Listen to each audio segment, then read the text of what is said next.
On Sunday evening, October 30th, 2016, I disappeared, and I wasn't seen by anyone who knew me until the following Tuesday afternoon. This is the story of where I was.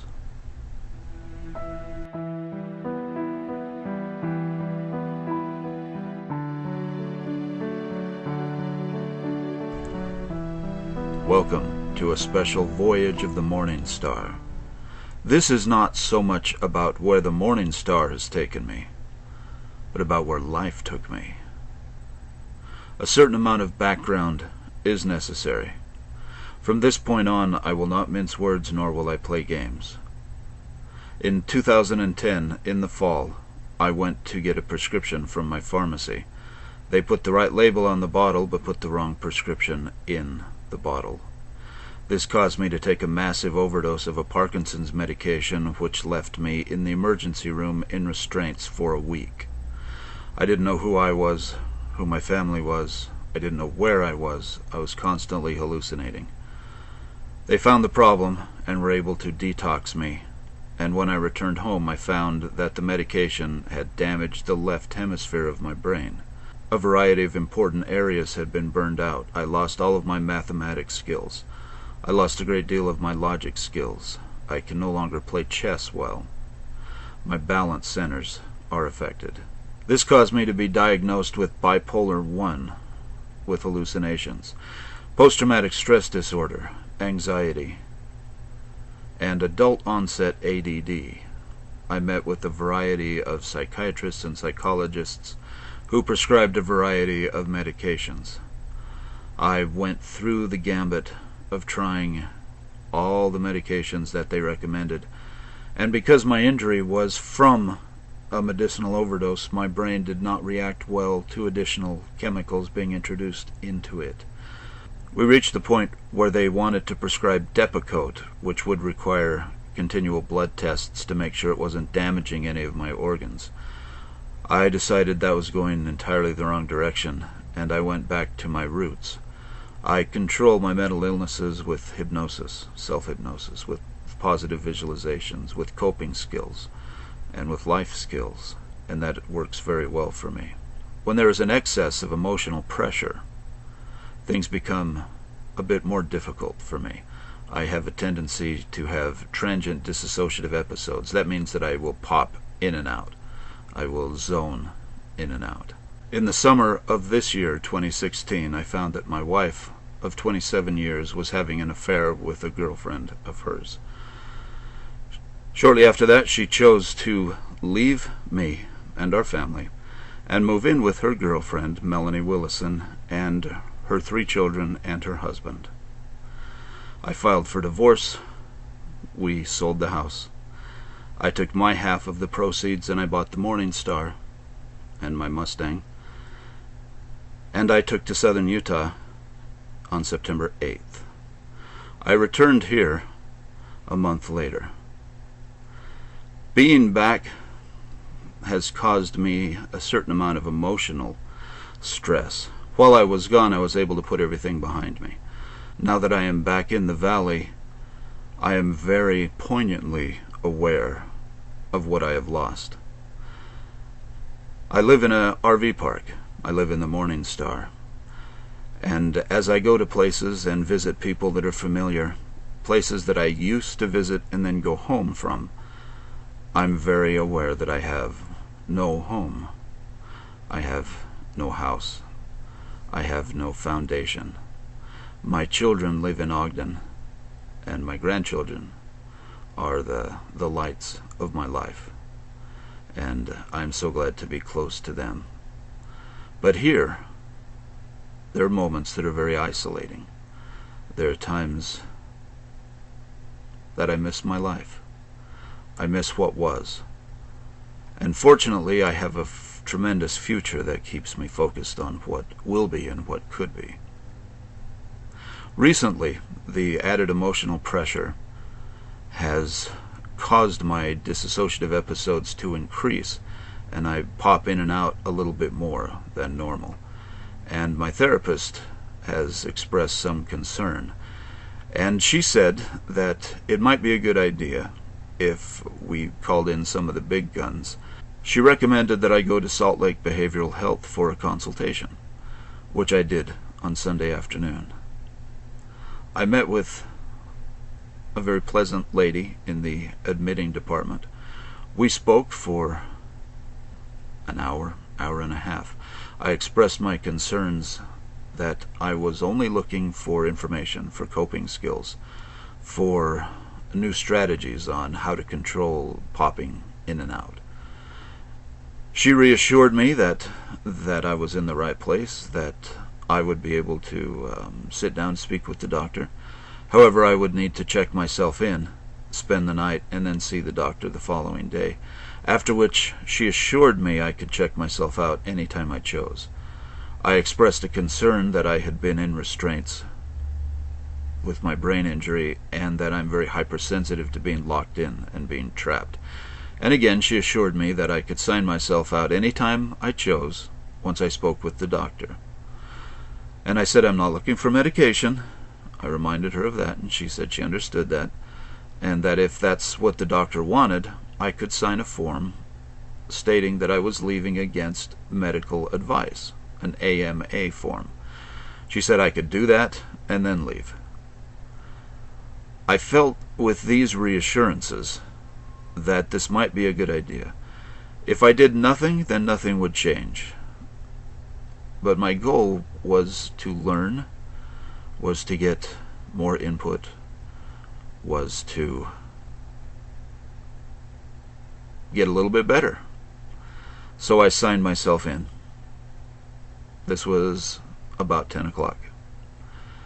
The moment I signed, I was taken into a room, told to strip completely.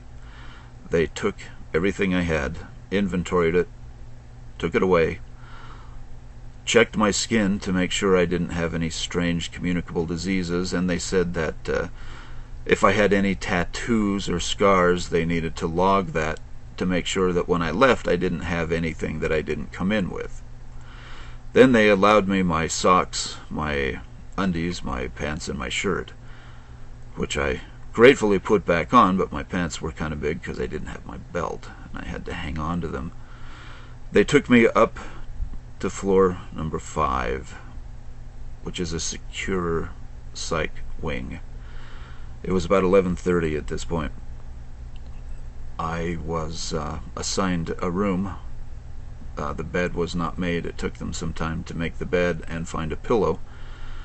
And I had a roommate who I tried very hard not to wake up. It was very cold. The air conditioner was blowing right on my bed, and I asked for another blanket. I was told, well, how many you got? You've only got 2. So I said, well, I've only got 1 on there now, so they got me another one. Very thin hospital blanket. But I got through the night. And I did not meet with the doctor until 2 o'clock in the afternoon. This caused me some concern because they had taken my phone, and my daughters didn't know where I was. Only my therapist knew, and a dear friend of mine in Arizona. My phone, along with my other belongings, was locked in a safe. They had given me the opportunity to write down any numbers I thought I would need, but I assumed that I would meet with the doctor in the morning and be out by afternoon. So I didn't take the time to write down my daughter's phone numbers, and I certainly couldn't remember them. So I asked if I could get those numbers from them, and they assured me that I could. This was at 2 o'clock. The doctor met with me. I will not give his name, although I will be willing to in other circumstances.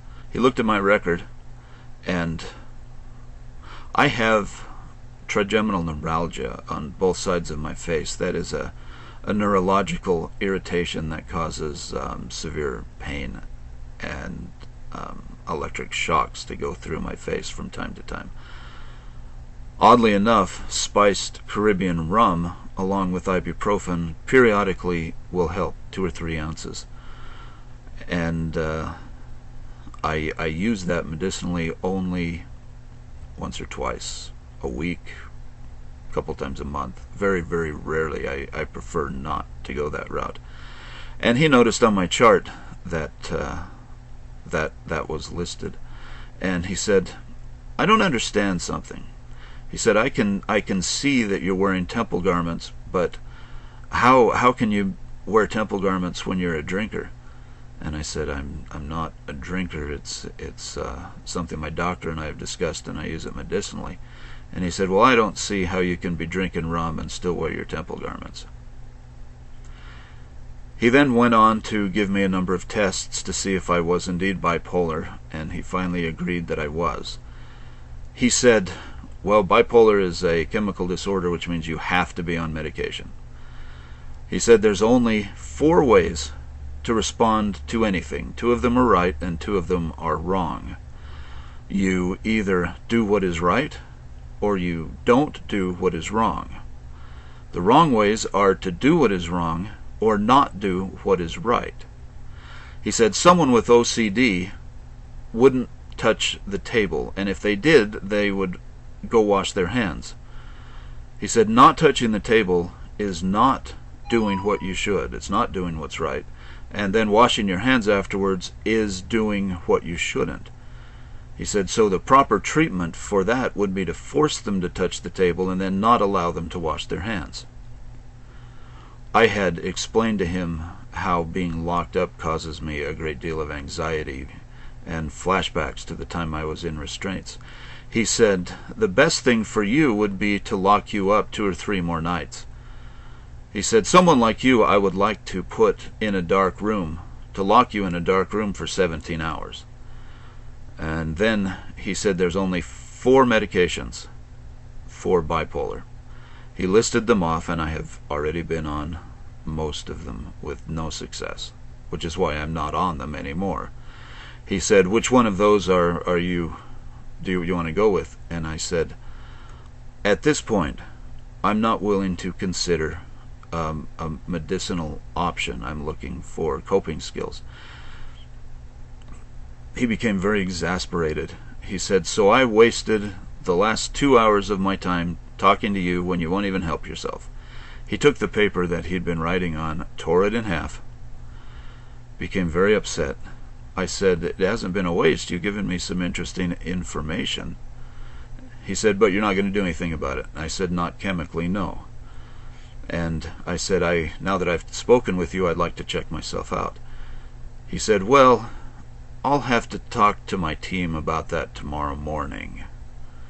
And I said, you can't just let me sign myself out now." He said, No, I have to talk to my team. I wouldn't want to go over their head." And I said, "So you're saying there's no way I can get out this evening?" And he said, "That's correct. There is no way you can get out this evening." So I said, "Well, then I'm going to have to sign an AMA." And he became more exasperated, and he said, "You can get that out at the nurse's station." So we went out to the nurse's station. He went, I don't know where he went. So I spoke to the nurse, and I said, "I need an AMA form." And so I signed it. I filled it out. I signed it. And she said, "All right, well, you know that this will take 24 hours to process." And I said, "I did not know that. I had not been informed of that." She said, "And incidentally, when you do an AMA, the insurance won't cover anything. So since you came in last night, that counts as a day. Today's another day, and tomorrow would be a third. So you'll be responsible for several thousands of dollars." At that point, the doctor came over to me with a big grin on his face. He clapped me on the shoulder and he said, "Oh, I see they told you the good news." And then he went away. I will allow you to draw your own conclusions. Consequently, I did not receive my phone numbers until 7 that evening. My daughters were frantic. They were beside themselves. I talked to my therapist. She was also very angry. After speaking to my daughters and my therapist, I asked to talk to the head nurse and see what my options really were. She said the best thing that we could do is let the AMA stand. Since it takes 24 hours, I would at least have to be out by the following afternoon at 4 o'clock. But the doctor would speak with his team first thing in the morning, and it was very possible he would just decide to give me a standard discharge. So I spent the night. I spent Halloween night coloring. The next morning, the doctor did indeed meet with his team. They did discuss me.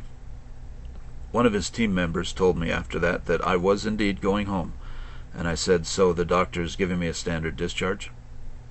She said, "No, he's going to make you go with the AMA."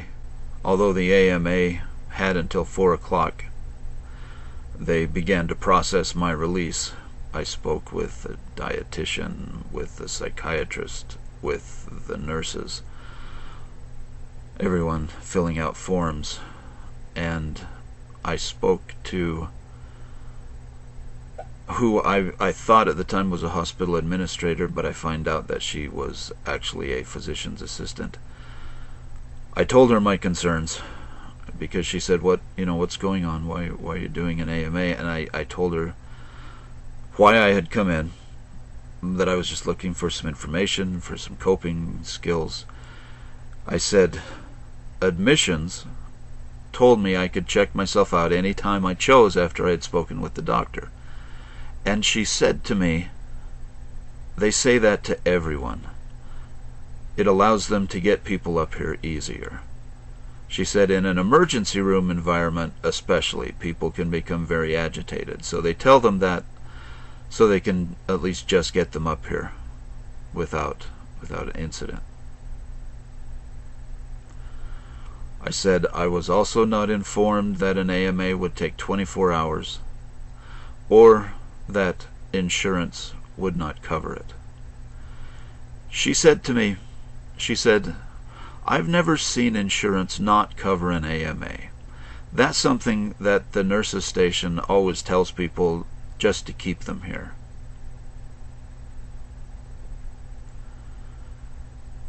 We finished our discussions. She said she understood my viewpoint. She understood why I was leaving, and she was kind enough to give me a standard discharge.